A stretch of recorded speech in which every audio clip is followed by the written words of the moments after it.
नीतीश कुमार की पलटी मारते ही देश की राजनीति गरमाई हुई है, लेकिन इसी बीच अब इंडिया गठबंधन पर संकट आ गया है और लोकसभा चुनाव के लिए विपक्ष की राह कठिन होती दिख रही है।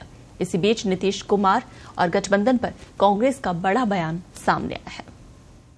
अध्यक्ष खरगे साहब ने स्थिति स्पष्ट कर दी कि महीनों पहले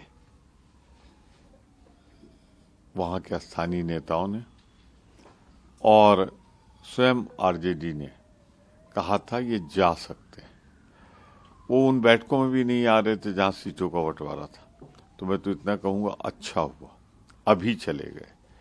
अगर सीटें लेकर और उसके बाद चुनाव के बाद जब हम सरकार बना रहे होते, उस समय थोड़े बहुत एमपी होते तो वो उधर चले जाते, तो अच्छा हुआ। अब हमारे सामने खुला मैदान है, स्थिति स्पष्ट है। हम उन सारी सीटों पर लड़ेंगे, मजबूती के साथ लड़ेंगे और इंडिया गठबंधन सरकार बनाएगा। ये कोई कारण नहीं है। अभी तक नीतीश बाबू ने ये नहीं बताया कि उन्होंने इस गठबंधन को बनाया क्यों था और गठबंधन तोड़ा क्यों। ये तो बताना सिर्फ उनका काम है। ना हम लोगों में किसी ने उनको जाने को कहा, ना हम लोगों ने किसी ने उनको आने को कहा था। अब तो पूरी तरह पर एक बात से मन जनता की नजरों में राजनीतिज्ञों की छवि इसीलिए गिरती है।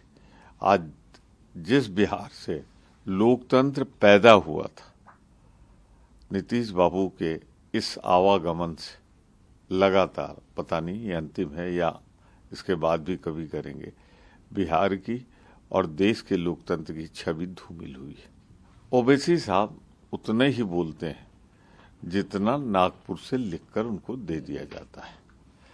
आप मुझे एक बात का ओवैसी साहब पहले जवाब देते हैं, क्या कभी आपने पड़े वोटों का गणना की है जो पिछले चुनाव में, अगर आपने बीजेपी की मदद न की होती, वोटों का बंटवारा न किया होता, तो लगभग 24 सीटें आरजेडी और कांग्रेस के गठबंधन को और मिलती।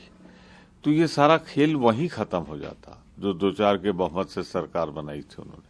ये तो आपकी माया है। ये आप वही करते हैं जिससे भाजपा मजबूत हो। तो आज आप क्या बोल रहे हो? आप बोलने लायक हो। यही आपने महाराष्ट्र में किया, 22 सीटें हराई। तो आपका काम तो सिर्फ वोटों का बंटवारा है, पर आपको आपके घर में पहचान लिया गया। तेलंगाना में आप वोट नहीं बांट पाए, अब हिंदुस्तान में भी वोट नहीं बांट पाओगे। चेहरे से नकाब उतर चुका है ओवैसी जी।